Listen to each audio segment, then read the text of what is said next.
Mr. Zachariadis, decarbonization seems to be one of the prerequisites, according to the IMO for 2020, which every ship has to abide by. So what exactly is the state right now of the shipping industry, and where do you see that we can go? Well, we have the target set, IMO has, but we have no idea how to get there. So we are talking about very different bridge fuels like LNG, it's going to help, but the bottom line is LNG is also a carbon fuel. It's not going to help. Actually, LNG is methane, and methane is much worse than CO2 when it gets unburned to the atmosphere, actually 86 times worse for a time period of 20 years into the future. So we don't really have answers. The answer, unfortunately, is going to have to come from new technologies. That's what we need. We need new technologies, otherwise we kid ourselves that with LNG, hydrogen, methanol, ammonia, biofuels, we might come close to the target. We're not.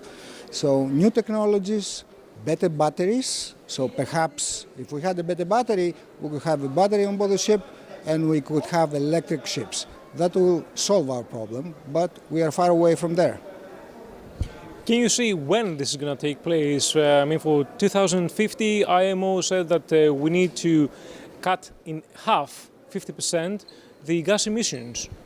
Well, one idea that was proposed in the panel I was in is that we continue to burn the current fuels, but also we blend in them some biofuels. For example, if you can have LNG or methanol from animal waste or from junkyards or things like that, biomethane, then you can blend this fuel with the existing fuel and you could come closer to obtaining the targets. Also, hydrogen and ammonia is a possibility provided they come from electricity and provided the electricity comes from renewable sources like wind energy or solar energy and so on. So those kind of fuels could complement the existing fuels to have a CO2 reduction in total effect. But I have no idea if we're going to be close to the 50% or not. Okay? Finally, your views on the 8th Annual Capital Link Forum, since you have participated today as many other times in the past. Yes, well, I have to admit that it's always perhaps the best conference in shipping that exists.